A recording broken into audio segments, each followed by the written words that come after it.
Silks శ్రీరస్తు శుభమస్తు sale. ప్రతి 25,000 రూపాయల కొనుగోలుపై ఒక గోల్డ్ కాయిన్ ఉచితం.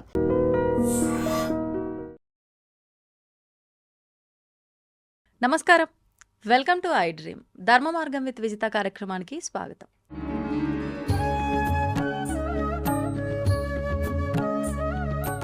ప్రస్తుతం మనతో పాటు ఉన్నారు spiritual scientist, visionary spiritual leader, ఎన్నెన్నో దేశ విదేశాల్లో ఆధ్యాత్మిక కార్యక్రమాలు, గీతా ప్రవచనాలు ఇస్తూ ఉంటారు. దేశ విదేశాల్లో ఉన్న వాళ్ళందరికీ కూడా ఆన్లైన్లో కూడా గీతా ప్రవచనాలు, గీతా క్లాసెస్ చెప్తూ ఉంటారు. వారే గౌరంగా దర్శన్ దాస్ ప్రభుజీ. ఇప్పుడు వారితో మాట్లాడి మరిన్ని విషయాలు తెలుసుకుందాం. మనకున్న సందేహాలన్నింటినీ కూడా నివృత్తి చేసుకునే ప్రయత్నం చేద్దాం. హరే కృష్ణ ప్రభుజీ. హరే కృష్ణ. ప్రభుజీ, ప్రతి ఒక్కరం కూడా మంచిని చెడుని రెండింటినీ కూడా అనుభవిస్తూ ఉంటాం నిత్య జీవితంలో. అది చిన్న పిల్లలైనా పెద్దవాళ్ళైనా మంచిని చూస్తాం, చెడును చూస్తాం. అది మనం వ్యక్తిగతంగా అనుభవిస్తాం కూడా. కానీ ఎవరైనా కూడా మంచిని స్వీకరించడానికి సిద్ధంగా ఉంటారే తప్ప చెడుని మాత్రం ఎవ్వరూ యాక్సెప్ట్ చెయ్యము. కానీ రెండింటిని స్వీకరించాలనేది భగవంతుడు చెప్పిన విధానమేనా? నిజంగా రెండింటిని స్వీకరించాలా? స్వీకరిస్తేనే మన జీవితం బాగుంటుందా? దాని గురించి వివరించి. మంచినే స్వీకరించాలి, చెడుని స్వీకరించకూడదు. కానీ మీరు చెప్పిన మాట నుంచి నాకు అర్థమైంది ఏంటంటే, కష్టం సుఖం, మంచి చెడు కాదు. మనం ఎప్పుడూ మంచినే స్వీకరించాలి, మంచి మార్గాన్నే అవలంబించాలి, చెడ్డ మార్గానికి దూరంగా ఉండాలి, చెడ్డ అలవాట్లకు దూరంగా ఉండాలి, చెడ్డ వ్యక్తులకు దూరంగా ఉండాలి, చెడ్డ సహవాసాలకు దూరంగా ఉండాలి. మంచిని స్వీకరించాలి, చెడుని తిరస్కరించాలి. కానీ మీరు అన్న దాని ప్రకారం కష్టాలు సుఖాలు, సుఖాలనే స్వీకరించాలా, కష్టాలని స్వీకరించకూడదా? అంటే కష్టాలు కొని తెచ్చుకోవాల్సిన అవసరం లేదు, కానీ కష్టాలు వాటంతటి వచ్చేస్తూ ఉంటాయి. అవును, వచ్చేస్తే స్వీకరించాల్సిందే, తప్పదు కదా. అంతే కదా. కష్టాలని అవాయిడ్ చేయడానికి వీలైనంత కష్టపడాలి. కష్టపడి కష్టాలను అవాయిడ్ చేయండి. కానీ మీరు ఎంత కష్టపడినా కూడా కొన్ని కష్టాలు వస్తూ ఉంటాయి, అవి పోవు. దాన్ని స్వీకరించాల్సిందే. ఇప్పుడు జలుబు వచ్చింది, జ్వరం వచ్చింది, డాక్టర్ దగ్గరికి వెళ్తారు, మందు వేసుకుంటారు, 2 రోజుల్లోనూ 3 రోజుల్లో నయం అవుతుంది. కానీ కొన్నిసార్లు డాక్టర్ దగ్గరికి వెళ్తారు, వాళ్ళు ఏదో టెస్టులు చేస్తారు, జీవితం అంతా ఈ బాధతో నువ్వు ఉండాల్సిందే, బతకాల్సిందే. ప్రతిరోజు శేష జీవితం, ప్రతిరోజు ఈ టాబ్లెట్ వేసుకోవాల్సింది అంటారు. అంతే, ఇక బతకాల్సిందే దాంతో. ఇప్పుడు మనకి 3 రకాల కష్టాలు ఉన్నాయండి: ఆధ్యాత్మిక, ఆది భౌతిక, ఆది దైవిక. ఆధ్యాత్మిక అంటే మన శరీరం వల్ల, మన యొక్క మనసు వల్ల వచ్చే కష్టాలు. ఆది భౌతిక అంటే ఇతర జీవరాశుల వల్ల వచ్చే కష్టాలు అనమాట. ఇప్పుడు కుక్కలు మరుగాయి అనుకోండి, కష్టం మనకి. ఎవరైనా ఇంటి వాళ్ళు, పక్కింటి వాళ్ళు, ఎదురింటి వాళ్ళు మనల్ని ఇబ్బంది పెట్టారనుకోండి, అదొక కష్టం.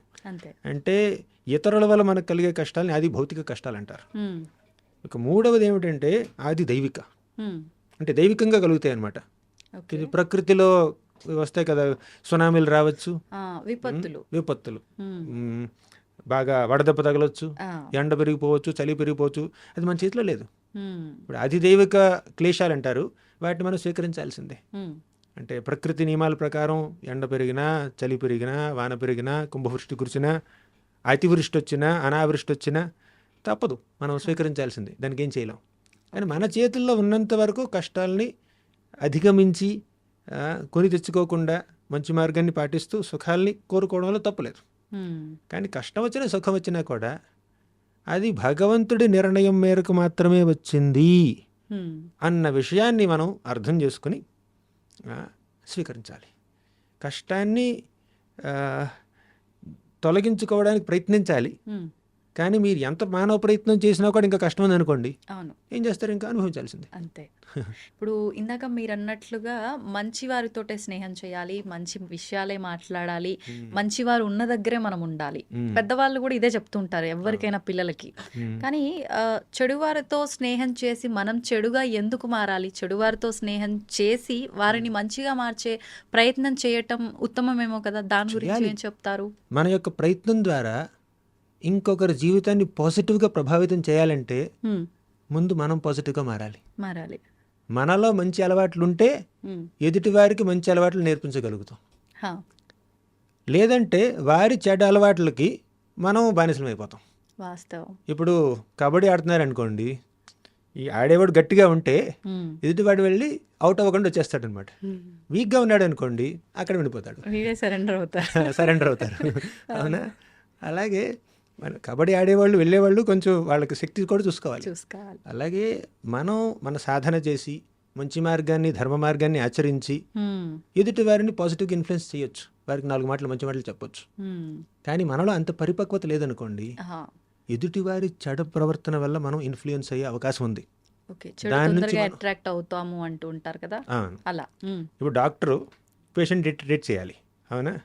గ్లోవ్స్ ఎందుకు వేసుకుంటాడు, మాస్క్ ఎందుకు పెట్టుకుంటాడు, యాప్రాన్ ఎందుకు వేసుకుంటాడు? ఆ ఇన్ఫెక్షన్ నాకు తగలకూడదని. జాగ్రత్త. మిమ్మల్ని మీరు కాపాడుకుని ఎదుటి వారికి సహాయం చేయండి. హ్మ్. జన్మ సార్థక్ కరి కరో పరోపకార్. ముందుగా మన సాధన, మన యొక్క సత్ప్రవర్తన, మన యొక్క మంచి అలవాట్లు సరిగ్గా లేవనుకోండి, హ్మ్. ఇక అది మనకు సరిగ్గా లేకుండా మనం ఎదుటి వారికి ఏదో సహాయం చేద్దాం, ఉద్ధరిద్దాం ప్రపంచాన్ని అంటే కష్టం. అంతే. మనల్ని మనం ఉద్ధరించుకోవాలి, అప్పుడు ఎదుటివారిని ఉద్ధరిస్తాం. సంఘాత్ సంజాయితే కామ అన్నారు. అంటే సంఘం ద్వారా మన యొక్క కోరికలు, అలవాట్లు మనకు వస్తాయన్నమాట. ఏ సాంగత్యం అయితే మనం తీసుకుంటామో ఆ సాంగత్యం ద్వారా మనకి మంచి మంచి అలవాట్లు రావచ్చు, చెడ్డ అలవాట్లు కూడా రావచ్చు. నిజం నిజం. నేను చూశాను కొంతమంది మా కాలేజ్ సమయంలో స్టూడెంట్స్ హా.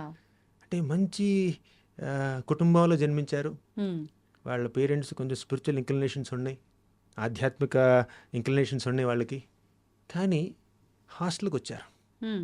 చెడ్డ సాహసాలు చేశారు, అనవసరమైనటువంటి అలవాట్లన్నీ వాళ్ళు పెంచుకున్నారనమాట. ఓ. అంటే ఇంతకుముందు సత్వగుణ వాతావరణంలో పెరిగిన వీళ్ళు అవును. ఇప్పుడు ఆ సత్వగుణాన్ని కోల్పోయారు. ఎందుకు? రజోగుణంతో సాహసం చేశారు, తమో గుణంతో సాహసం చేశారు కాబట్టి. హ్మ్. కానీ వీరిలో ఉన్నటువంటి సత్వగుణం నిండుగా ఉందనుకోండి, గట్టిగా ఉందనుకోండి, చుట్టుపక్కల ఎంత రజోగుణం ఉన్నా, ఎంత తమో గుణం ఉన్నా హా. వాళ్ళు ప్రభావితులు కారనమాట. అవును. బేసికలీ మనలో పట్టుదల ఉండాలి, అంతే. మనలో పరిపక్వత ఉండాలి, మెచ్యూరిటీ. హ్మ్. మెచ్యూరిటీ మీకు అమెజాన్లో దొరకదు, మెచ్యూరిటీ మీకు ఫ్లిప్కార్ట్లో దొరకదు. హ్మ్. అది మన సాధన ద్వారా, సత్సాంగత్యం ద్వారా, శాస్త్ర అధ్యయనం ద్వారా మనం మెచ్యూరిటీని పెంపొందించుకోవాలి. అలా మెచ్యూర్గా ఉంటే ఏది మంచు, ఏది చెడు, ఏది తప్పు, ఏది ఒప్పు, ఏది బెనిఫిషియల్, ఏది హార్మ్ఫుల్ మనకు తెలుస్తుంది. అప్పుడు చెడ్డ సహవాసాల నుంచి మనం దూరంగా ఉండగలుగుతాం. హ్మ్. వారి దగ్గరికి వెళ్ళినా కూడా వారి చెడు మనల్ని అంటదు. మీరు అన్నట్టుగా శాస్త్ర అధ్యయనము, మనం చేసే సహవాసము ఇవన్నీ అన్నారు. కొంతమంది చిన్న చిన్న పిల్లల దగ్గర నుంచే వాళ్ళు ఇంకా వెళ్ళి స్కూల్కి వెళ్ళే ఏజ్ కూడా ఉండని చిన్నపిల్లలు, అట్లాంటి వాళ్ళే ఎంతో జ్ఞానంతో ఉన్నట్టుగా, ఎన్నో మంచి మంచి విషయాలు మాట్లాడుతున్నట్టుగా కొన్ని సందర్భాల్లో కొంతమంది పిల్లల్ని చూసినప్పుడు వాళ్ళతో మాట్లాడినప్పుడు అనిపిస్తుంది ప్రభుజీ, అరే మనకు కూడా తెలియదే, ఇంత బాగా వీడికి ఎలా తెలిసింది అనే ఒక ఆశ్చర్యం కలగచేసే పిల్లలు కూడా ఉంటారు. ఇదంతా వాళ్ళకి అంత చిన్న వయసులో ఎలా వస్తుందంటారు? నేను ప్రతినిత్యం దీన్ని అనుభవిస్తూనే ఉన్నాను, అవునా? ప్రత్యక్షంగా చూస్తూనే ఉన్నాను. ఆ. ఇప్పుడు వారానికి 3 రోజులు హా. నేను పిల్లలకు క్లాసులు చెప్తాను, హ్మ్. మిగిలిన రోజులని పెద్దవాళ్ళకి చెప్తాను. హ్మ్. కానీ 3 క్లాసులు మాత్రం పిల్లలకు ఉంటాయి. ఒకటి ఆస్ట్రేలియా బ్యాచ్, ఓకే. వాళ్ళకి భాగవతం డీల్స్ చెప్తాను. ఒకటి అమెరికా బ్యాచ్, అది కూడా భాగవతం డీల్స్ ఆన్లైన్ అనమాట. ఇంకోటి తెలుగు కిడ్స్ సత్సంగ్ అని చాలామంది వస్తారు పిల్లలు.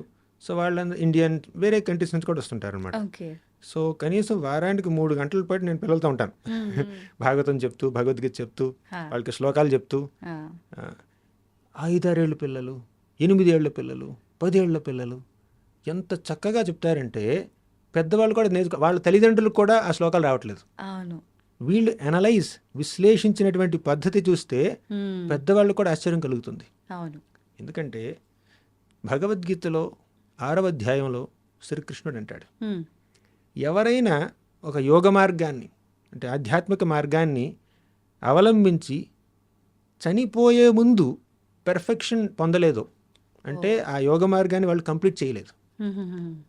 వాళ్ళకి కృష్ణుడు ఒక అవకాశాన్ని కల్పిస్తాడు. ఏమిటది?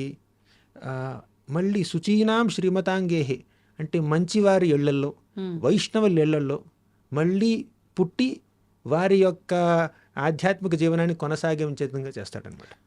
ఇప్పుడు భక్తి చేశారండి, భక్తి మార్గాన్ని ఆచరించారు, ఈ జన్మలో 50% చేశారు, అవునా? ఏదో రోగం వచ్చిందో, అకస్మాత్తుగా మరణం వచ్చింది, ఇక మీ పెర్ఫెక్షన్ అవ్వలేదు. ఇక వచ్చే జన్మలో 51% నుంచి కంటిన్యూ చేసేటటువంటి అవకాశాన్ని భగవంతుడు క్రియేట్ చేస్తాడు. అటువంటి వ్యక్తుల్ని భక్తుల ఇళ్లల్లో పుట్టిస్తాడు, వైష్ణవుల ఇళ్లల్లో, కుటుంబాల్లో పుట్టిస్తాడు. ఆహా! ఇప్పుడు కొంతమంది ఎడారుల్లో ఎందుకు పుడుతున్నారు, అవును. కొంతమంది పేదవారి ఇంట్లో ఎందుకు పుడుతున్నారు, హ్మ్. కొంతమంది ధనికుల ఇంట్లో ఎందుకు పుడుతున్నారు, కొంతమంది భక్తుల ఇంట్లో ఎందుకు పుడుతున్నారు, కొంతమంది నాస్తికుల ఇంట్లో ఎందుకు పుడుతున్నారు, ఎంత ర్యాండమ్గా జరగట్లేదండి. ఆ! ప్రతి జీవికి, ప్రతి ప్రాణికి, ప్రతి ఆత్మకి ఒక జర్నీ ఉంటుంది, ఒక స్పిరిచువల్ జర్నీ ఉంటుంది. ఆ స్పిరిచువల్ జర్నీలో ఒక ఆధ్యాత్మిక పురోగతి, స్పిరిచువల్ ఎవల్యూషన్ కొంతవరకు వచ్చిందనుకోండి, హ్మ్. దాన్ని కొనసాగించే అవకాశాన్ని భగవంతుడు కల్పిస్తాడు వచ్చే ఓకే. జన్మలో. ఓకే. ఓకే. అలా ఇప్పుడు ఈ చిన్న పిల్లలు ఉన్నారు, మీరు అన్నారు కదా, మిమ్మల్ని ఆశ్చర్యపరుస్తున్నటువంటి పిల్లలు, హ్మ్. హ్మ్. చక్కగా స్పిరిచువల్ ఇంక్లినేషన్స్ చూపిస్తూ అవును. భారతాన్ని, భాగవతాన్ని, రామాయణాన్ని అర్థం చేసుకునేటువంటి పిల్లలు, హ్మ్. వాళ్ళు పూర్వజన్మలో భక్తి చేసి ఉంటారు. హ్మ్. చేసి కాస్త కుస్త మిగిలిపోయింది, అవును. మళ్ళీ జన్మించారు, జన్మిస్తూ భక్తిని కొనసాగిస్తున్నారు. హ్మ్. వారు భక్తిని కొనసాగిస్తూ మనకి కూడా స్ఫూర్తినిస్తున్నారు. కానీ ప్రభుజీ తల్లి గర్భంలో ఉన్నంత వరకు కూడా పూర్వజన్మ వాసనలన్నీ కూడా గుర్తుంటాయి. వన్స్ భూమి పైన పడ్డ తర్వాత మాయలో కమ్మేస్తుంది, అన్నీ మర్చిపోతారు అంటారు. మరి మీరన్నట్లుగా ఆ జన్మవన్నీ కూడా వీళ్ళు ఎలా కంటిన్యూ చేయగలుగుతారు ఇవన్నీ మర్చిపోయినప్పుడు? మరి ఏది వాస్తవం అనుకోవాలి రెండిట్లో? ఇప్పుడు మీరన్నమాట శ్రీమద్ భాగవతం 3వ స్కందంలో ఉందండి. హ్మ్. 3వ స్కందంలో కపిలుడు తన తల్లి అయినటువంటి దేవహూతికి హ్మ్. ఈ విషయాలన్నీ బోధిస్తాడనమాట. ఓకే. తల్లి గర్భంలో 9 నెలలు ఉన్నటువంటి ఆ శిశువు అనుభవించేటటువంటి ఆ కష్టాలు, ఫిజికల్గా, మెంటల్గా, ఒక భక్తుడైనటువంటి అంటే భక్తి మార్గాన్ని కాస్త కూస్తో ఆచరించినటువంటి ఒక వ్యక్తి ఆ. మళ్ళీ తల్లి గర్భంలోకి ప్రవేశించవలసి వస్తే, హ్మ్. అంటే భక్తిలో పూర్తిగా పరిపక్వత పొందలేదు కాబట్టి మళ్ళీ తల్లి గర్భంలోకి ప్రవేశించాడు. ఓకే. అప్పుడు ఏమనుకుంటాడంటే అటువంటి వాడు, నేను గత జన్మలో నా యొక్క భక్తి మార్గాన్ని సరిగ్గా ఆచరించలేదు, హ్మ్. ఇంకా మిగిలిపోయింది, హ్మ్. మళ్ళీ తల్లి గర్భంలోకి వచ్చాను. 9 నెలల పాటు ఆ పసికందుని ఆ తల్లి గర్భంలో బంధించడం అంటే అది సామాన్యం కాదండి. మనల్ని ఎవరైనా ఒక గోన్లో మూట కట్టారనుకోండి, అవును. 9 నెలల పాటు అలాగే ఇచ్చారు, కదలడానికి మెదలడానికి అసలు లేదు, లేదు. సమయం లేదు, అది ప్లేస్ స్పేస్ లేదు, లేదు. స్పేస్ లేదు, చాలా కష్టం అనమాట. అటువంటి కష్టమైనటువంటి పరిస్థితుల్లో ప్లస్ ఇంకోటి ఏంటంటే ఆ మలం మూత్రం చుట్టుపక్కల ఉంటుంది అనమాట తల్లి గర్భంలోనే. తల్లి కాస్త కొంచెం కారం తిందంటే పిల్లవాడికి ఒళ్ళు మండిపోతుంది, మండిపోతుంది. అవునా? అలా ఆ లోపల ఉన్నటువంటి బిడ్డ చాలా కష్టాలు అనుభవిస్తాడు 9 కదా? నెలలు. అవును. ఆ సమయంలో పూర్వజన్మలో చేసిన భక్తి కాస్త గుర్తొస్తే, అంటే భక్తుడు అయి ఉంటే, ఓకే. అప్పుడు ఆ సందర్భంలో ఆ వ్యక్తి భగవంతుడిని ధ్యానిస్తాడు. స్వామి, నేను నా భక్తి మార్గాన్ని సీరియస్గా తీసుకోకుండా హ్మ్. మళ్ళీ ఇంకో తల్లి గర్భంలోకి ప్రవేశించవలసి వచ్చింది. కానీ ఈ జన్మలో మాత్రం అటువంటి పనులు చేయను నేను. ఈ జన్మలో మాత్రం నేను పూర్తిగా నీ పాదపద్మాలకి అంకిత భావంతో సేవ చేసేటటువంటి అవకాశాన్ని కల్పించు అని వేడుకుంటాడనమాట. హ్మ్. ఆ సందర్భంలో అటువంటి వ్యక్తి ఇంకొక ప్రార్థన కూడా చేస్తాడు. ఏమిటంటే, స్వామి, నన్ను ఇక్కడే చంపేశాయి, హ్మ్. తల్లి గర్భంలో పుట్టకముందే నా జీవనాన్ని ఇక్కడ ముగించేసేయి నువ్వు. ఎందుకంటే నువ్వు కనుక ఇక్కడ ముగించావంటే నేను ఇప్పుడు నిన్ను తలుచుకుంటున్నాను, హ్మ్. నీ స్మరణలో ఉంటూ నేను మరణిస్తే నిన్ను చేరుకుంటాను. కానీ ఒకసారి తల్లి గర్భంలో నుంచి బయటికి వచ్చిన తర్వాత నిన్ను స్మరించుకుంటానో లేదో నాకు తెలీదు, అంతే. తర్వాత మాయ ప్రభావం చేత ఇంకేం జరుగుతుందో నాకు తెలియదు. కాబట్టి ఇప్పుడే నేను సరైన కాన్షియస్నెస్లో ఉన్నానని చెప్పి థ్యాంక్ యూ కూడా చెప్తాడు. ఒక పశ్చాత్తాపం ఉంటుంది, ఒక కృతజ్ఞతాభావం ఉంటుంది, ఒక పట్టుదల ఉంటుంది. హ్మ్. ఇవన్నీ ఎటువంటి శిశువుకు ఉంటాయండి? పూర్వజన్మలో భక్తి మార్గాన్ని కాస్త కూస్తో ఆచరించినటువంటి వ్యక్తులకి హ్మ్. అటువంటి పరిస్థితి ఉంటుంది. ఓకే. కానీ అలా ప్రతి ప్రాణి, తల్లి కడుపులోకి ప్రవేశించినటువంటి ప్రతి ప్రాణి అలా ఎప్పుడు భగవంతుని ప్రార్థించడండి. ఎందుకంటే చాలామంది ఎందుకు తల్లి కడుపులో ప్రవేశిస్తారు? కర్మ వల్ల, చేసిన పాపాల వల్ల, హ్మ్. పాపాల వల్ల, పుణ్యాల వల్ల ఆ. అలా ప్రవేశిస్తారు. అందరికీ అటువంటి చైతన్యం ఉండదు తల్లి కడుపులో ఉన్నప్పుడు. హ్మ్. సరే, ఇప్పుడు తల్లి కడుపులో నుంచి బయటికి వచ్చిన తర్వాత అని మర్చిపోతారు అని అన్నారు. కరెక్టే. ఇప్పుడు ఒకటి, తల్లి కడుపులో ఉన్నప్పుడు ఎవరికి గుర్తుంటుంది? పూర్వజన్మ స్మృతులు కానీ, ఇంతకుముందు చేసినటువంటి భక్తి యొక్క ఇంప్రెషన్స్ కానీ. భక్తి చేస్తే గుర్తుంటుంది, అవును. చేయలేదనుకోండి, కేవలం కర్మ మాత్రమే చేశారు, అవును. అప్పుడు ఏం గుర్తుండదు. గుర్తు. సాధారణ వ్యక్తులు అనమాట. 3 రకాల కర్మలు ఉన్నాయి: హ్మ్. పాపకర్మ, పుణ్యకర్మ, భక్తి కర్మ. హ్మ్. పాపకర్మ అంటే చేసే తప్పులు, పొరపాట్లు, అనవసరమైనటువంటి అలవాట్లు, అవన్నీ పాపకర్మలు. పుణ్యకర్మలు తెలిసిందే. ఇప్పుడు పాపకర్మ చేస్తే మనకి కష్టాలు కలుగుతాయి. అది నరకంలో కావచ్చు, వచ్చే జన్మలో కావచ్చు. పుణ్యకర్మ చేస్తే సుఖాలు స్వర్గలోకంలో కావచ్చు, ఇక్కడే మంచి డబ్బు, పరపత్తి, పేరు, ప్రతిష్టలు, అదొక సుఖం. కానీ ఈ పాపం పుణ్యం రెండు భౌతికమే. కానీ భక్తి కర్మ అశాశ్వతం. కానీ భక్తి కర్మ ఉంటుంది చూడండి, అది శాశ్వతం. ఇప్పుడు పాపం చేస్తే కింద లోకాలకు వెళ్తారు, పాతాళానికి వెళ్ళొచ్చు. పుణ్యకర్మ చేస్తే పైలోకానికి వెళ్ళొచ్చు. కానీ పైలోకాలైనా కింద లోకాలైనా అవన్నీ ఈ భౌతిక ప్రపంచంలోనే ఉన్నాయి కదా. స్వర్గలోకానికి వెళ్ళినా కూడా పొద్దున గీతా ప్రవాహంలో చెప్తున్నాను నేను 9వ అధ్యాయంలో, తేతం భుక్త్వా స్వర్గలోకం విశాలం క్షీణే పుణ్యే మర్త్యలోకం విశంతి. అంటే పుణ్యం చేసి స్వర్గలోకానికి వెళ్ళినా ఆ పుణ్య ఫలితం క్షీణిస్తే మర్త్యలోకం విశంతి, మళ్ళీ భూమి మీదకి రావాల్సిందే. పుణ్య సంపద ఏదో యజ్ఞాలో, దానాలో, వ్రతాలో, తపస్సులో చేసి పుణ్యం సంపాదిస్తారు, స్వర్గలోకానికి వెళ్తారు. ఆ పుణ్యం ఎక్స్పైర్ అయిపోయిన తర్వాత, పూర్తిగా క్షీణించిపోయిన తర్వాత మళ్ళీ ఇక్కడికి రావాల్సిందే. పైకళ్ళం కిందకి రావడం సైకిల్, అంతే సైకిల్. ఈ జనన మరణ చక్రాలని, ఈ అప్ అండ్ డౌన్ సైకిల్ని ఆపాలి అంటే భక్తి మార్గాన్ని ఆచరించాలి. స్పిరిచువల్ యాక్టివిటీ చేయాలి, మెటీరియల్ యాక్టివిటీ కాదు. అది మెటీరియల్ యాక్టివిటీ గుడ్ అయినా బ్యాడ్ అయినా అది మెటీరియలే, అది భౌతికమే. కాబట్టి మనకి పాపకర్మలు పుణ్యకర్మలు కాదండి, భక్తి కర్మలు చేయాలి. అప్పుడు ఇక తల్లి కడుపు నుంచి బయటకు వచ్చిన తర్వాత మనం మంచి మార్గాన్ని ఆచరిస్తే, భక్తి కర్మలను చేస్తే అప్పుడు మళ్ళీ ఇంకో జన్మ లేకుండా ఉంటుంది. ఓకే. ఇప్పుడు భక్తి కర్మ అంటే మీరు అన్నట్లుగా ఏం చేస్తే అది భక్తి కర్మగా మారుతుంది? అంటే దానం, ధర్మం, సేవ ఇలాంటివి ఏం చేసినా అది పుణ్యం కింద మారుతుంది అని భావన. మరి పాపము అని అంటే ఎవరికి వారు చేసేది మంచి అనుకుని చేస్తూనే పాపం తెలియకుండానే చేసేస్తున్నారు. ఈ 2 రకాలుగా మాత్రమే తెలుసు. మరి భక్తి కర్మ అంటే మేము ఆచరించే దాంట్లోనే భగవంతుడి ఆలయానికి వెళ్ళామా, భగవంతుడి వ్రతాలు, పూజల్లో పాల్గొన్నామా, ఇదే మాకు తెలిసిన భక్తి కర్మ. ఇదేనా, ఇంకేదైనా ఉందా? భక్తి కర్మ అంటే అది పుణ్యకర్మకి భిన్నం కాకుండా కూడా ఉండొచ్చు. మీరు అన్నారు దాన ధర్మాలు చేస్తే పుణ్యం కిందకు వస్తుంది, భక్తి కిందకు రాదని.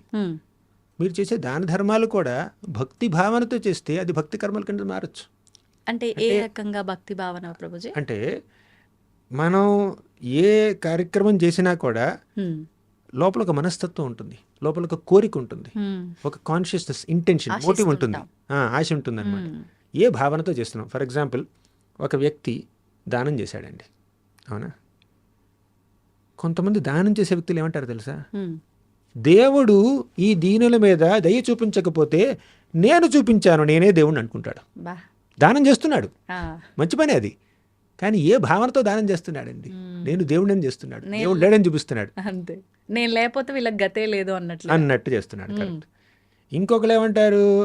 వాళ్ళు దానం చేస్తారు, ఎవరికైతే దానం చేస్తున్నారో వారిని రేపు వాడుకోవాలి వాళ్ళు. కరెక్ట్. మేము ఎలాగైనా కూడా నా పనులకి, నా స్వార్థపూరిత ఈ ప్రాజెక్టులకు కానీ దేనికైనా వీళ్ళని వినియోగించుకుని నేను లాభాలు పొందాలి, అలా ఎదుటివారి నుంచి ఆశిస్తూ దానం చేస్తారు. అది పుణ్యకర్మ కానే కాదండి, పాపకర్మ కింద కూడా రావచ్చు. అవునా? చేసేది మంచి పని, కానీ ఆ మంచి పనిని మంచి భావనతో చేయాలి. ఇప్పుడు మీరు చేసే ఆ దానం భక్తి ఎలా అవుతుందండి? వీరందరూ భగవంతుడి బిడ్డలు, నేను కూడా భగవంతుడి బిడ్డని. భగవంతుడి దయ వల్ల నాకు కాస్త కుస్త సంపద ఉంది, అన్నం ఉంది, నేను ఎంత తినగలనో దానికన్నా 2 ముద్దలు ఎక్కువ ఉంది నా దగ్గర అన్నం. కాబట్టి ఈ 2 ముద్దల్ని దానం చేద్దాం. వారు భగవంతుడి బిడ్డలే. కొన్నిసార్లు ఏంటంటే 2 ముద్దలు ఎక్కువ కాదు, నా ముద్దలో కూడా సగం తీసి వాళ్ళు దానం చేస్తారనమాట. వారిని, ఎదుటి వారిని భగవంతుడి బిడ్డలుగా భావించి, తమని తాము భగవంతుడి బిడ్డలుగా భావించి, నేను ఈ భగవంతుడి బిడ్డలకి సేవ చేస్తున్న నా సేవాభావంతో, ఆధ్యాత్మిక భావనతో ఎదుటి వారిని భగవంతుడి బిడ్డలుగా గమనించి చేసేది అది భక్తి కార్యం అవుతుందండి. ఇప్పుడు మేము కూడా ప్రసాద వితరణ చేస్తాం, అది కేవలం ఫిలంథ్రఫీ లాగా కాదనమాట. అది భగవంతుడికి నైవేద్యం పెట్టినటువంటి ఆ ప్రసాదాన్ని, భగవంతుడి యొక్క ప్రసాదాన్ని అందరికీ పంచడం అంటే దేవుడికి వారిని దగ్గరగా తీసుకురావడం. ఆకలి తీర్చడం అంటే అది కేవలం శరీరానికి సంబంధించినటువంటి దానం. కానీ భగవంతుడికి నివేదన చేసినటువంటి నైవేద్యాన్ని వాళ్ళకి పెట్టామనుకోండి, మీరు వారికి శారీరకంగా హెల్ప్ చేయట్లేదండి, అవును. ఆధ్యాత్మికంగా హెల్ప్ చేస్తున్నారు. ఓకే. ఓకే. మరి ఆత్మని భగవంతుడి దగ్గర తీసుకొస్తున్నారు. హ్మ్. కాబట్టి చేసే ప్రతి పని, మీరు ఉద్యోగం చేస్తున్నారు, మీరు ఇంటర్వ్యూలు తీసుకుంటున్నారు, ఇది కూడా భక్తి కావచ్చండి. ఇది కేవలం వృత్తి కాదు, హ్మ్. భక్తి కావచ్చు. ఓకే. ఏది మీరు భక్తి భావనతో చేస్తే, అంటే ఇప్పుడు దేవుడి గురించినటువంటి 4 మాటల్ని ఇతర వ్యక్తుల ద్వారా, హ్మ్. ఈ ఛానల్ ద్వారా అందరికీ అందించడానికి ప్రయత్నిస్తే అది భక్తి ప్రచారం చేస్తున్నారు. మీరు వ్యక్తుల్ని సనాతన ధర్మం దగ్గరికి తీసుకొస్తున్నారు, అది భక్తి కార్యం అవుతుంది. అది పాపకార్యం కాదు, పుణ్యకార్యం కాదు. ఆ. అవునా? సెల్ఫిష్నెస్ లేదు, హ్మ్. అదనమాట. అంటే నాలో స్వార్థం లేకుండా నేను భగవంతుడు నాతో చేయిస్తున్నాడు అనే భావనలో ఉన్నప్పుడు అది భక్తి కార్యం అవుతుందంటారా? మనం భగవంతుడి యొక్క ప్రతినిధిగా, హ్మ్. సేవకులుగా మనల్ని మనం అనుకుని, ఆయన యొక్క ఆశీస్సులతో మనం ఏ పని చేసినా, చేసే పని అంతా భగవంతుడి వల్లే జరుగుతుంది అనేటువంటి భావనతో చేస్తే చేసేది భక్తి కార్యం అవుతుందండి. ప్రతిదీ అంటే తింటున్నా ఏం చేసినా కూడా కృష్ణార్పణం అని ఎవరి ఇష్టదైవాన్ని వాళ్ళు తలుచుకొని అలా స్వామికి అర్పించి చేస్తే అది అవుతుందా ప్రభుజీ? ఖచ్చితంగా. ఇప్పుడు కోర్ స్పిరిచువల్ యాక్టివిటీస్ కొన్ని ఉన్నాయండి, ఆ. భక్తి కార్యాలు. హ్మ్. శ్రవణం, కీర్తనం, స్మరణం, పాదసేవనం. శ్రవణం అంటే భగవంతుడి గురించి వినాలి, హ్మ్. కీర్తనం ఆయన యొక్క నామాల్ని కీర్తించడం, అవును. సేవించడం, స్మరించడం, హ్మ్. ఇవన్నీ కోర్ స్పిరిచువల్ యాక్టివిటీస్ అనమాట. ఇవన్నీ చేస్తే ఇదంతా ఆధ్యాత్మిక సాధన. హా. ఇలా ఆధ్యాత్మిక సాధన చేస్తే మనం రోజువారీ చేసే కార్యక్రమాలు, డే టు డే యాక్టివిటీస్ కూడా హ్మ్. అవి స్పిరిచువలైజ్ అయిపోతాయి. ఓకే. ఓకే. అంటే ఈ భావనతో ఈ ఛార్జింగ్ పెడుతున్నాం మనం, అవును. అవును. మన యొక్క ఆత్మలకి మనం స్పిరిచువల్ ఛార్జింగ్ పెడుతున్నాం. దానివల్ల ఏమిటంటే మనం చేసేటటువంటి ఈ రోజువారీ పనులు కూడా స్పిరిచువల్ యాక్టివిటీస్గా మారుతాయి. ఆ స్పిరిచువల్ కాన్షియస్నెస్తో చేస్తాం, ఆధ్యాత్మిక భావనతో చేస్తాం. హ్మ్. మనం ముందరే మాట్లాడుకున్నట్టు ప్రభుజీ, మంచి చెడుని కాస్త మనం కష్టం సుఖంగా మాట్లాడుకున్నాం. అవును. ఈ కష్టం అనేది రావద్దు అనుకోవాలి, వస్తే మాత్రం అది మన వంతుకు వచ్చింది మనం భరించాల్సిందే అని.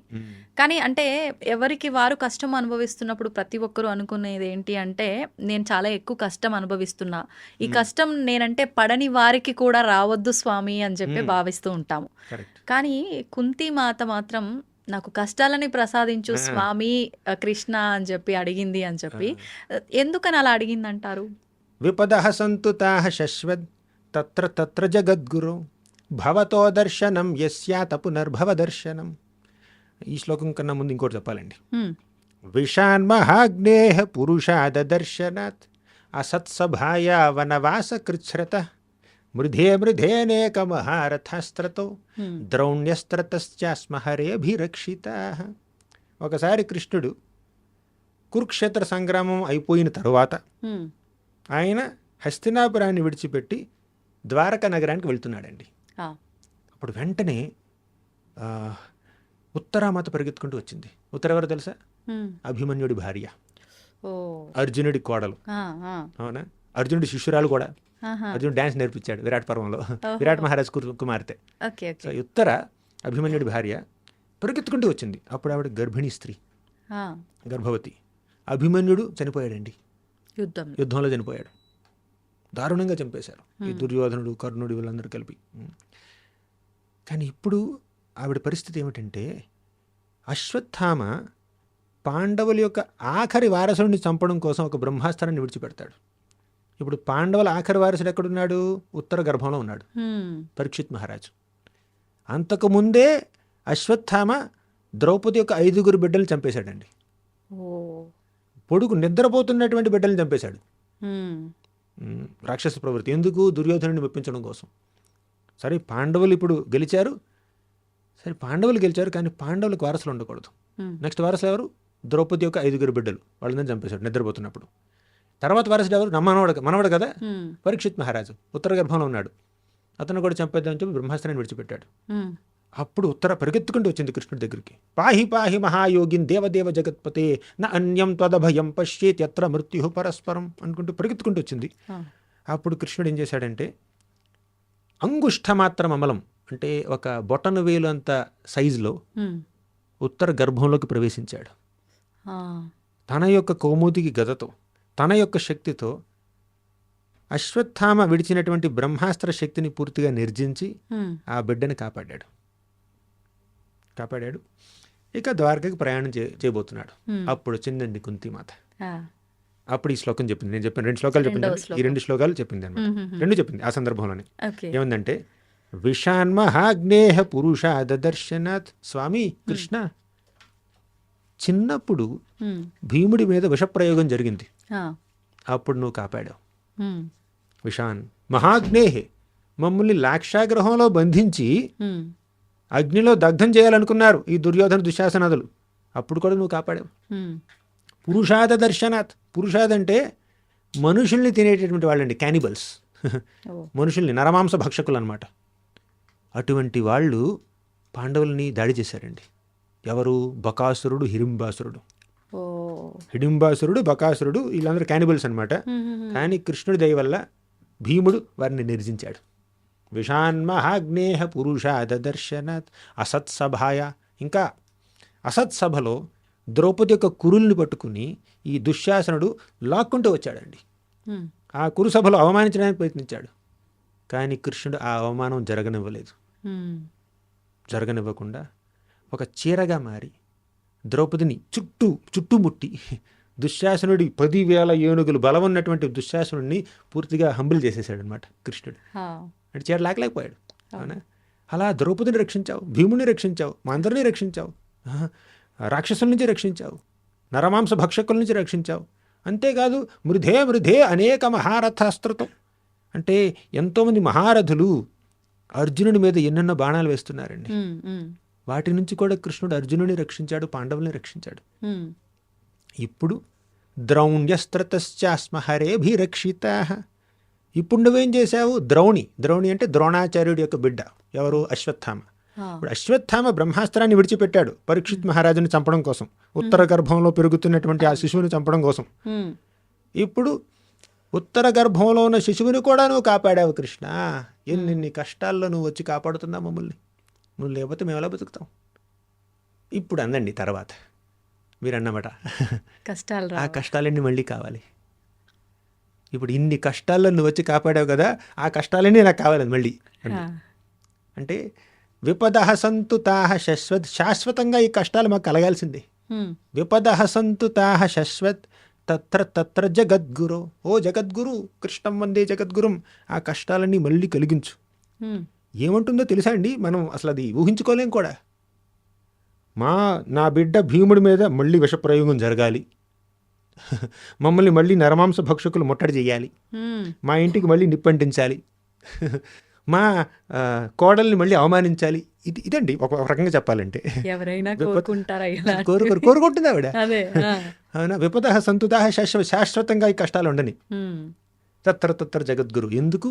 కష్టాలంటే ఇష్టమా? మీకు చాక్లెట్ ఇష్టం, ఇంకెవరికి దోశలు ఇష్టం, ఇంకొంతమందికి ఇడ్లీలు ఇష్టం, ఇంకొంతమందికి పిజ్జా ఇష్టం, కొంత కష్టాలు ఇష్టం. అది కాదు ఇక్కడ మెసేజ్ ఏమిటంటే, భవతో దర్శనం యస్యాత్ పునర్భవ దర్శనం. మాకు ఎప్పుడైతే కష్టం కలిగిందో ఆ సందర్భంలో నువ్వు వచ్చి నువ్వు దర్శనం ఇచ్చావు మాకు. భవతో దర్శనం యస్యాత్, నీ యొక్క దర్శనం తీసుకుంటే అపునర్భవ దర్శనం. భవ అంటే ఈ భౌతిక జగత్తు. నిన్ను ఎవరైతే దర్శిస్తారో వాళ్ళు మళ్ళీ ఈ భౌతిక జగత్తుని దర్శించరు. అంటే ఇంకా మరొక జన్మ లేదు అని. లేదు. ఇప్పుడు కష్టాల ద్వారా నిన్ను చూసే అవకాశం మాకు కలుగుతుంది అంటే ఉమ్, కష్టాలు ఓకే మాకు. అంటే కష్టాలంటే ఇష్టం అని కాదు అక్కడ విషయం. సుఖాల ద్వారా నువ్వు కనిపిస్తే ఓకే, ఉమ్, కష్టాల ద్వారా కనిపిస్తే ఓకే, ఒడిదుడుకుల ద్వారా కనిపిస్తావు ఓకే, నువ్వు కనిపించాలి, మీ దర్శనం కావాలి నాకు. సో కుంతిమాతకి కృష్ణుడిని చూడడం అంటే ఇష్టం, ఆయన సమక్షంలో ఉండడం అంటే ఇష్టం. తర్వాత ఏముందో తెలుసా కుంతిమాత? ఉమ్, కృష్ణుడు కురుక్షేత్ర సంగ్రామం అయిపోయింది, పాండవులు రాజులయ్యారు. ఇప్పటి వరకు కృష్ణుడు వారికి ఇచ్చినటువంటి సపోర్టు ఉమ్, ఇంకా అవసరం లేదు, వాళ్ళు రాజులు కదా. ఇప్పుడంటే వనవాసం చేస్తున్నారు, చాలా ఒడిదుడుకుల్లో ఉన్నారు, అవును. కష్టాలు తీరిపోయినాయి. ఆ, కృష్ణుడి ద్వారకకు వెళ్ళాడు మళ్ళీ. అప్పుడు పాండవులు, ద్రౌపది మాత, కుంతిమాత వీళ్ళందరూ ఏమనుకుంటున్నారంటే కష్టాలు ఉన్నప్పుడే బాగుండేది, కృష్ణుడు కనిపించేవాడు. ఇప్పుడు కష్టాలే లేవు, కృష్ణుడు కూడా కనిపించట్లేదు. ఉమ్, కాబట్టి కష్టాలు మళ్ళీ వస్తే బాగుంటాయి అనుకుంటున్నారు అనమాట. ఓ, అంటే భగవంతుడిని చూడడానికి వాళ్ళు అలా ఉవ్విళ్ళు ఊరుతారు. అంటే విశ్వాసం కూడా ఉంది ఆయన మీద వాళ్ళకి. ఉమ్. కష్టం వచ్చింది అంటే కష్టానికి మళ్ళీ తోడుగా స్వామి ఉంటాడు మాతో అని. అవును, స్వామి కష్టాలు తీర్చడానికి తోడుగా ఉండడం కాదు అక్కడ విషయం. ఉమ్, ఉమ్, స్వామిని చూసి అదృష్టం కలుగుతుంది అంతే. ఉమ్, ఆయన కష్టం తీర్చకపోని మాకు అది అవసరం లేదు. అంటే Okay. దాంతో మాకు we have no interest in it. Um, ఇప్పుడు ఉత్తరామాత అండి అవును. వచ్చింది కృష్ణుడి దగ్గరికి.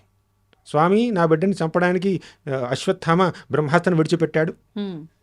అని కాపాడమని వచ్చింది. కానీ ఉత్తరామాత అనుకోవచ్చు, నా భర్తని కాపాడలేదే ఈ కృష్ణుడు. హ్మ్. కురుక్షేత్ర సంగ్రామంలో కొద్ది రోజుల ముందు అవును. అభిమన్యుడి మీద దాడి జరిగితే అభిమన్యుడిని కాపాడలేదు కృష్ణుడు. అవును. నా భర్తని కాపాడనటువంటి ఈ కృష్ణుడు ఈరోజు నా బిడ్డను కాపాడుతాడా, వేరే దేవుడి దగ్గరికి వెళ్దాం అనుకోలేదండి. ఆ! నువ్వు కాపాడినా కాపాడకపోయినా, నువ్వు కష్టం కలిగించినా సుఖం కలిగించినా నువ్వే మా దిక్కు. అంతే. ఇదండి విశ్వాసం అంటే. విశ్వాసం అంటే కష్టాలు తీరుస్తాడు, కోరికలు తీరుస్తాడు అన్న విశ్వాసం కాదండి. హ్మ్. కష్టాలు తీర్చినా తీర్చకపోయినా, కోరికలు తీర్చినా తీర్చకపోయినా ఆయన మీద విశ్వాసం. ఆయన ఏం చేసినా నా మంచికి. తల్లి ఆలింగనం చేసుకున్నా బిడ్డ మీద ప్రేమే, హ్మ్.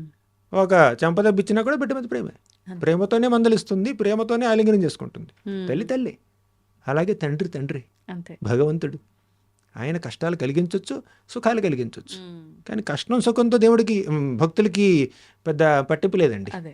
వారికి కృష్ణుడితోనే పట్టింపు. అందుకే కృష్ణుడు అన్నాడు, ఎప్పుడైతే మనం కష్టాన్ని సుఖాన్ని ఒక రకంగా చూడగలుగుతామో అప్పుడే మనం ఆయన్ని చేరుకోవడానికి రెడీగా ఉన్నట్టు. హ్మ్. ఇక్కడ కష్టాలకి సుఖాలకి మనం ప్రభావితం అయిపోయాం అనుకోండి, అంటే మెటీరియల్ ప్లేన్లో వచ్చేటటువంటి హ్యాపీనెస్ డిస్ట్రెస్కి మనం గనక ఇన్ఫ్లుయెన్స్ అయ్యామనుకోండి, స్పిరిచువల్ ప్లేన్కి మనం రెడీ కాదన్నట్టు. హ్మ్. ఇప్పుడు కష్టం వచ్చినా సుఖం వచ్చినా దాన్ని ఒకే రకంగా చూడగలిగామనుకోండి, దానికి రెడీ. ఓకే. వచ్చినా కథ చెప్తాను. హ్మ్. చిన్నప్పుడు నేను 10th క్లాస్ ఎంత చదువుతున్నాను. ఓకే. మా పిన్ని కూతురు ఉంది, 5 ఏళ్ల పిల్ల. ఆహా! అప్పుడు మేము షాపింగ్కి వెళ్ళామన్నమాట. హ్మ్. హ్మ్. వెళ్తే అక్కడ ఒక మొబైల్ ఫోన్ చూసింది. హ్మ్. ఆ మొబైల్ ఫోన్ ఎలా అంటే ఒక కీ నొక్కితే 1 నొక్కితే ఒక పాట వస్తుంది. హ్మ్. పూర్తి పాట కాదు, జస్ట్ ఒక చిన్న క్లిప్పింగ్ అనమాట, Okay. పల్లవి. 2 నొక్కితే ఇంకో పాట, 3 నొక్కితే ఇంకో పాట, 4 నొక్కితే ఇంకో పాట, 5 నొక్కితే ఇంకో పాట, అలా పాటలు. అవునా? ఓకే. అప్పట్లో స్మార్ట్ ఫోన్స్ లేవండి, నోకియా ఫోన్ ఉండేది, కొత్తగా వచ్చింది అనమాట. కీప్యాడ్స్. నోకియా ఫోన్, అది బ్లాక్ అండ్ వైట్ అనమాట. హ్మ్. కానీ ఇది చాలా అట్రాక్టివ్గా ఉంది పిల్లకి. 50 రూపాయలు అప్పట్లో. ఓహ్! కావాలంటుంది. మా పిన్నేమో కొన్న అంటుంది. అవునా? కానీ ఈ పిల్ల ఏడుస్తుంది, 5-6 ఏళ్ళ పిల్ల అంతే. ఏడుస్తుంది, నాకు కావాలి అంటుంది. కానీ లేదు, నువ్వు నొక్కి నొక్కి అందరిని నిద్రపాడు చేస్తావు నువ్వు. 2 రోజులు ఫోన్ పాడు చేస్తావు, అవును. ఆ ఫోన్ బాగున్నంత వరకు మన నిద్రపాడు చేస్తావు. ఓకేనా? కాబట్టి నీకు అక్కర్లేదు పాడు చేయడం ఇక్కడ కామన్. కామన్. అలా అని చెప్పి శాంక్షన్ చేయలేదన్నమాట. ఆహా! చేయకుండా షాప్ నుంచి బయటకు వచ్చి ముందుకు వెళ్ళిపోతుంది. హ్మ్. ఈ పిల్లని నాకు విడిచిపెట్టారనమాట. నేను ఈ పిల్లని ఓదార్చాలి, హ్మ్. నా పని. రోడ్డు మీద ఇక భయంకరంగా సీన్ చేస్తుంది ఓహ్! ఈ పిల్ల. అవునా? నేను వెళ్ళి, నేను స్టూడెంట్ని, నా దగ్గర డబ్బులు ఏమిటి, నేను ఎలాగ ఏం చేయలేను. అవును. వెళ్ళి చెప్పాను, పిన్ని ఇచ్చేద్దాం ప్లీజ్, కొనేద్దాం అని అంటే సరే అని నా మొహం చూసి శాంక్షన్ చేసింది అనమాట మా పిన్ని. ఫోన్. మళ్ళీ షాప్కి వెళ్ళాం. ఆ! ఓకేనా? ఇప్పుడు కొంచెం కళ్ళు తుడుచుకుని ఇక స్టార్ట్ చేస్తుంది అనమాట. ఏం చేద్దాం? వాడు పెట్టాడు ముందుగా ఒక రెడ్ ఫోన్ పెట్టాడు, పింక్ ఫోన్ పెట్టాడు, ఎల్లో ఫోన్ పెట్టాడు, బ్లూ ఫోన్ పెట్టాడు, బ్లాక్ ఫోన్ పెట్టాడు, ఇవన్నీ ఫోన్లు పెట్టాడు అనమాట. ఇప్పుడు ఈ పిల్ల ఏం చేయాలో అర్థం కావట్లేదు. రెడ్ తీసుకోనా, బ్లూ తీసుకోనా, పింక్ తీసుకోనా? కానీ తల్లికి ఏమిటి, రెడ్ తీసుకున్నా, పింక్ తీసుకున్నా, బ్లూ తీసుకున్నా 50 రూపాయలు ఇవ్వాలి 50 షాప్ వాడికి. రూపాయలు ఇవ్వాలి. అంతే. వచ్చే పాటలు అవే. వచ్చే పాటలు ఏదో ఒకటి. కానీ విషయం ఏంటంటే, ఇప్పుడు ఒక బ్లాక్ ఫోన్ తీసుకుంటే ఈ పిల్లకి కష్టం కలుగుతుంది, బాధ. హ్మ్. కానీ పింక్ ఫోన్ తీసుకుంటే ఆనందం కలుగుతుంది. అంటే ఫేవరెట్ కలర్ అయింది, తీసేసుకుంది అనమాట. ఓకే. ఓకే. ఇప్పుడు పింక్ నాకు కష్టాన్ని సుఖాన్ని కలిగిస్తుంది, ఈ బ్లాక్, బ్లూ, గ్రీన్ అవి నాకు ఇబ్బంది కలిగిస్తుంది, లేదంటే నాకు ఇష్టం లేదనమాట. హ్మ్. హ్మ్. కానీ తల్లి ముందేమందంటే ఒరిజినల్ ఫోన్ ఇచ్చింది, నోకియా ఫోన్ ఇచ్చింది. హ్మ్. ఇప్పుడు దీంతో వాడుకోవచ్చు, నువ్వు మీ తండ్రితో మాట్లాడవచ్చు, ఇది వాడుకుంటే లేదు, నాకు అదే కావాలంటుంది. ఓకేనా? కానీ ఇప్పుడు తల్లి శాంక్షన్ చేసేసిన తర్వాత హ్మ్. ఇప్పుడు ఈ పిల్ల ఏ ఫోన్ తీసుకుంటుంది, ఏ రంగు ఫోన్ తీసుకుంటుంది అనేది పిల్ల చాయిస్. అంతే. ఆ పిల్లకి ఒక ఫోన్ ఆనందాన్ని ఇవ్వచ్చు, ఇంకో ఫోను నిరుత్సాహాన్ని ఇవ్వచ్చు. కానీ తల్లికి 2 ఒకటే. అంతే. ఎందుకు? తల్లి మెచ్యూర్ కాబట్టి, తల్లి దగ్గర నిజమైన ఫోన్ ఉంది కాబట్టి. పిల్లకి మాత్రం బొమ్మ ఫోన్ కావాలి. హ్మ్. అలాగే భక్తిలో పరిపక్వత పొందిన వ్యక్తులు ఉంటారు చూడండి, వారి దగ్గర నిజమైన ఫోన్ ఉన్నట్టు అనమాట, దేవుడితో మాట్లాడుతున్నట్టు. భక్తి మార్గంలో లేని వాళ్ళు ఉంటారు చూడండి, వాళ్ళు నాకు ఈ కష్టం వద్దు, సుఖం కావాలి. కన్‌ఫ్యూజన్. ఇది ఆనందం. ఇది ఇది ఆనందం కాదు అని వాళ్ళు దీన్ని ద్వంద్వాలు అంటారండి. కష్టం, సుఖం, గెలుపు, ఓటమి, మంచి, చెడు అంతా భౌతికమేనండి. ఆ! అది పింక్ ఫోన్ అయినా, ఎల్లో ఫోన్ అయినా అంతే. అది ఫోన్ కాదు, బొమ్మది అంతే. అవును. అవును. ఇది నిజమైన ఫోన్. అలాగే కష్టమైన సుఖమైనా హ్మ్. ఈ ప్రపంచంలో అది డబ్బు అయినా, పేదరికమైనా, లేక ధనం ఉన్నా కూడా హ్మ్. అదంతా తాత్కాలికమే. అవును. కష్టం, సుఖం ఈక్వల్. ఎలా ఈక్వల్? రెండు తాత్కాలికం కాబట్టి. కృష్ణుడు ఏమన్నాడు? హ్మ్. దుఃఖాలయం అశాశ్వతం అన్నాడు. ఈ ప్రపంచమే దుఃఖాలయం, దుఃఖాలకు నెలకొలువు, అశాశ్వతం. ఆ! ఇందులో ఉన్న కాస్తో కుస్తో సుఖం కూడా అది అశాశ్వతం. ఓహ్! కొంచెం గ్రాస్గా చెప్పాలంటే ఒక ఆయన ఏమన్నారంటే, ఈ ప్రపంచంలో ఉన్నది ఒక 40% సుఖం మూత్రత్యాగం ద్వారా జరుగుతుందన్నమాట. ఇంకో 40% సుఖం మలత్యాగం ద్వారా. అంటే ఎవరైతే ఈ మలమూత్ర త్యాగం చేస్తారో, అంటే అందరూ చేస్తూ ఉంటారు అవునా, అప్పుడు జరిగే రిలీఫ్ ఇంకా దేంట్లో దొరకదు అనమాట. అంటే అది చేసే అవకాశం లేకపోతే అవును. లోపల చాలా బాధపడతారనమాట. ఆ!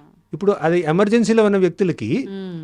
మీరు కొత్త ఐఫోన్ తీసుకొచ్చి ఇచ్చినా, ఒక కొత్త నెక్లెస్ తీసుకొచ్చి ఇచ్చినా, లేదు ముందు నేను బాత్రూమ్కి వెళ్ళాలి, అవును. తర్వాత ఇవన్నీ అంతే. అలా అంటారా? అలాగే ఈ ప్రపంచంలో పెద్ద సుఖం లేదండి. ఆ ఓకే. ఉన్న కాస్త కుస్త సుఖాలు కూడా చాలా తాత్కాలికమైనటువంటి సుఖాలు. హ్మ్. కాబట్టి తాత్కాలిక సుఖాల కోసం ప్రాకులాడకుండా, తాత్కాలికంగా వచ్చే కష్టాలను చూసి మరీ ఓవర్వెల్మ్ అయిపోకుండా, మీరు వాటిని తటస్థ వైఖరిలో ఎలా డీల్ చేయగలో అలా డీల్ చేయండి. మీ శాయశక్తిలా మీరు మానవ ప్రయత్నంతో దాన్ని డీల్ చేయండి. ఓకే. కానీ మీరు స్పిరిచువల్ యాక్టివిటీ మీద ధ్యాస పెట్టండి. ప్రభుజీ, కొంతమంది ఈ వివరణ వింటే ఇలా ఆలోచించే వారేమో వాళ్ళ తరఫున నేను అడుగుతున్నా. చెప్పండి. మరి ప్రతిదీ భగవంతుడి ఆటే. అవును. ఇవన్నీ శాశ్వతమైనవి కావు, తాత్కాలికమైనవి. అలాంటప్పుడు ఎందుకు ఇవన్నీ సృష్టించబడాడు? ప్రతి ఒక్కటి భగవంతుడి సృష్టి. మంచి, చెడు, కష్టం, సుఖం, ఈ ద్వంద్వ పదాలు ఏదైతే ఉన్నాయో, ఆ అనుభవాలు ఏదైతే ఉన్నాయో, ఏది కూడా ఆయన కనుసన్నల్లో జరగట్లేదు అని చెప్పలేం. అన్నీ ఆయన ఆజ్ఞతోటే జరుగుతున్నాయి, ఆయనే ఆడిస్తున్నాడు అనుకుంటున్నాం. మరి ఇవన్నీ అవసరం లేదు వీళ్ళకి, వీళ్ళు చేరుకోవాల్సింది ఇది, వీళ్ళతో చేపించాల్సింది ఇది అని ఆయనకు ఒక క్లారిటీ ఉన్నప్పుడు ఎందుకు ఈ double games? Correct. Double game ఆయన ఆడట్లేదండి, మనం ఆడుతున్నాం. ఎలా? ఎలా అంటే, ఒక చిన్న ఉదాహరణ. హ్మ్. సూర్యుడు ఉదయిస్తున్నాడు, హ్మ్. మీరు సూర్యుడిని చూస్తూ నిలబడ్డారు. హ్మ్.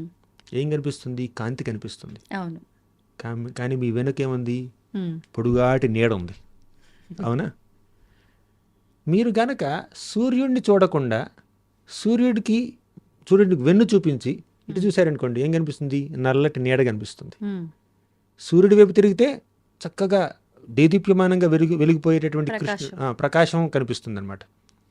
ఇక్కడ వెలుతురు, ఇక్కడ నీడ, హ్మ్. నల్లటి నీడ, చక్కగా బంగారు కాంతిలో వెలిగిపోతున్నటువంటి సూర్యుడు. హ్మ్.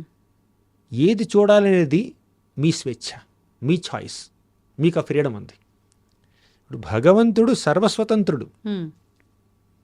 ఆయనలో మనం అంశలం కాబట్టి మనకి కూడా కాస్త స్వాతంత్రత ఉండండి. హ్మ్. ఆ స్వాతంత్రతతో, స్వేచ్ఛతో, ఫ్రీడమ్తో, ఫ్రీ విల్తో, మైన్యూట్ ఇండిపెండెన్స్తో మనం మంచిని స్వీకరిస్తే మంచి జరుగుతుంది, చెడుని స్వీకరిస్తే చెడు జరుగుతుంది. హ్మ్. దానికి ఆయన బాధ్యుడు కాదండి. ఓకే. ఇప్పుడు మీరు సూర్యుడిని చూస్తే మీరు వెలుతురుని చూస్తారు, Hmm. వెలుతురు కనిపిస్తుంది. సూర్యుడికి వెన్ను చూపిస్తే నీడ కనిపిస్తుంది. నాకు నీడ కనిపిస్తుంది, నల్లగా నీడ కనిపిస్తుంది, అంత సూర్యుడితో తప్పంటే కుదరదుగా. వెనకాల నీడ ఎందుకుంది? సూర్యుడు మీ వెనకాల ఉన్నాడు కాబట్టి మీ ఎదురుగా నీడ కనిపిస్తుంది. అవును. సూర్యుడు మీ ముందున్నాడు కాబట్టి మీ వెనకాల నీడ ఉంది. అంటే నువ్వు ఎటు స్టాండ్ తీసుకోవాలనే నిర్ణయం నీకు ఇచ్చేశాడు భగవంతుడు. కరెక్ట్. ఇప్పుడు నీడ మీ వెనకాల ఉండాలంటే, చీకటి మీ వెనకాల ఉండాలంటే మీరు ఆయన్ని చూడాలి. చీకటి మీ ముందు ఉండాలంటే ఆయనకి వెన్ను చూపించాలి. కానీ ఈ ఎటు నించోవాలి, నేను ఎటువైపు స్టాండ్ తీసుకోవాలి అనే నిర్ణయం కూడా నాకే ఫ్రీడమ్, మీరన్న ఆ మైల్యూట్ ఫ్రీడమ్ నాకే ఇచ్చాడా భగవంతుడు? కర్త కర్మ క్రియ అన్ని భగవంతుడే అంటారు, ఆయన చేతుల్లో లేదా? ఆయన చేతుల్లో ఉంది. ఒకవేళ ఆయన చేతుల్లో మనల్ని ఫ్రీడమ్, మనల్ని మంచినే చూస్ చేసుకునే విధంగా ఆయన మనల్ని ప్రభావితం చేయొచ్చు, కానీ చేయడు. ఎందుకంటే అలా చేస్తే మనం మెషిన్లు అవుతామండి, మనుషులు అవ్వం.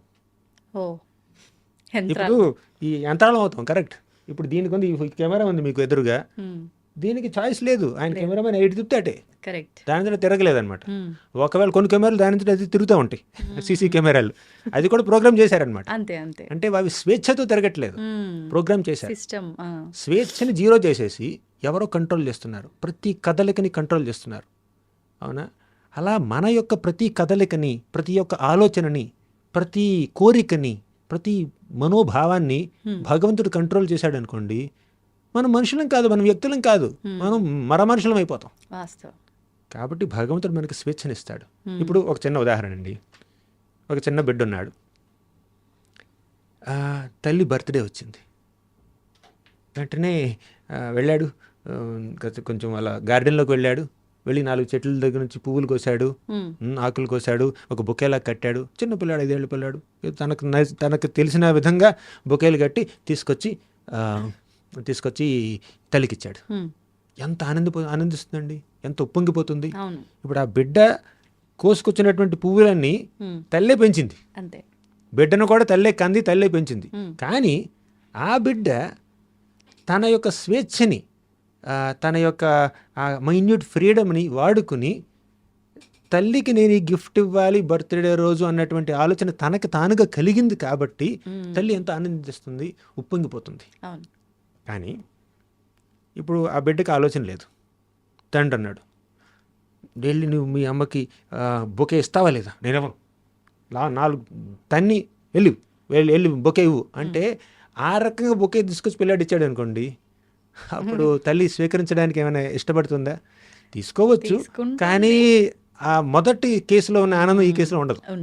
ఎందుకు? తల్లికి సేవ చెయ్యాలి, నా ప్రేమని తల్లికి ఇలా వ్యక్తపరచాలి అన్నటువంటి కోరిక తనకు స్వతహాగా కలిగింది, తర్వాత లేదు. అలాగే మనం మంచి మార్గాన్ని పాటించాలి అన్నటువంటి కోరిక మనలో స్వతహాగా కలిగింది అనుకోండి, దేవుడు ఆనందిస్తాడు. అలా స్వతహాగా కలగకుండా మనల్ని ఫోర్స్ చేసి ఆ మార్గాన్ని పాటించే విధంగా చేశాడు అనుకోండి, ఇప్పుడు ఆ ఫోర్స్డ్ సర్వీస్లో ఆయనకి ఎటువంటి ఆనందం లేదు. నాకు మంచినీళ్ళు కావాలంటే ప్రేమతో ఇచ్చాడు అనుకోండి, ఆయన నేను స్వీకరిస్తాను. బాటిల్ చేసి నా మొహన కొట్టాడు అనుకోండి, నాకు తాగాలనిపించదు. అలాగే భగవంతుడు ఫోర్స్ఫుల్గా ఎవరి దగ్గర నుంచి సేవని అందుకోడండి, మనకు స్వేచ్ఛనిస్తాడు. మంచి ఏదో చెడు ఏదో చెప్తాడు, చాయిస్ నీదే. నీకు ఫ్రీడమ్ ఉంది, నీకు ఫ్రీడమ్ ఇచ్చాను, మంచి ఏమిటి చెడు ఏమిటి నాలెడ్జ్ ఇచ్చాను, నాలెడ్జ్ అండ్ ఫ్రీడమ్ ఇస్తాడనమాట. ఆ ఫ్రీడమ్తో ఆ నాలెడ్జ్ని మనం వాడుకోవాలి. కానీ ఫ్రీడమ్ని మిస్యూజ్ చేసుకుని నాలెడ్జ్కి ఎగెయిన్స్ట్గా మనం వెళ్ళామనుకోండి, అదే ఇంకేం చేస్తాం మనం. ప్రభుజీ, ఈ స్వేచ్ఛ భగవంతుడి భక్తుడికి మధ్య ఉండే స్వేచ్ఛ చాలా బాగుంది. నిజంగా నీ లైఫ్ని ఒక మంచి మార్గంలో తీసుకెళ్ళి ఆయన్ని చేరుకోవడానికి ఒక మంచి అవకాశం.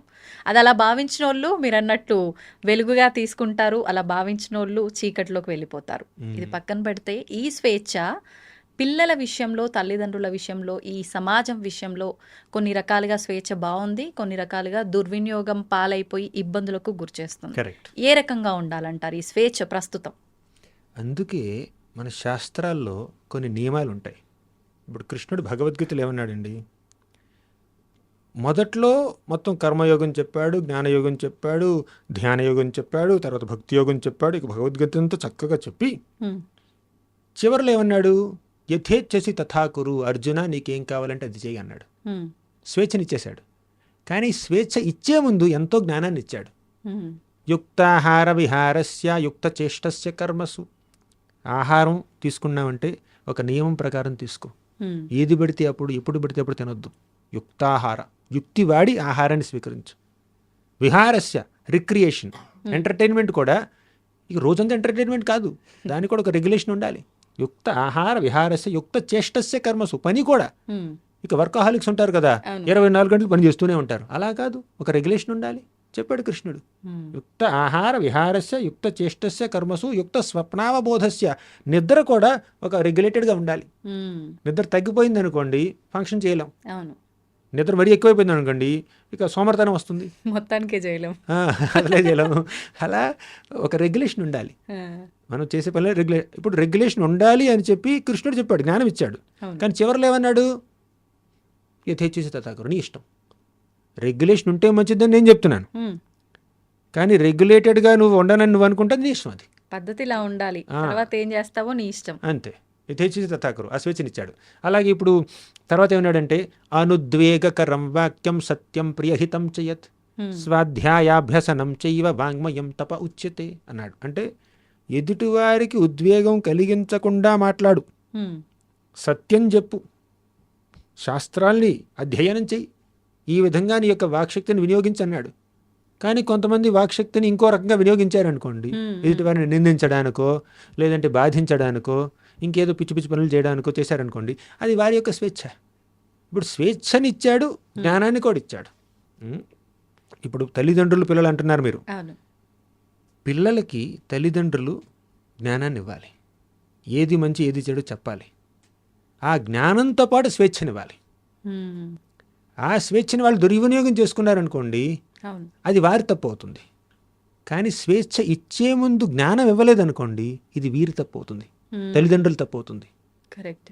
ఈ ప్రపంచంలో ఇప్పుడు చాలామంది తల్లిదండ్రులు, కనీసం కొంతమంది తల్లిదండ్రులు బిడ్డలకి స్వేచ్ఛనిస్తున్నారు, జ్ఞానాన్ని ఇవ్వట్లేదు. అవును.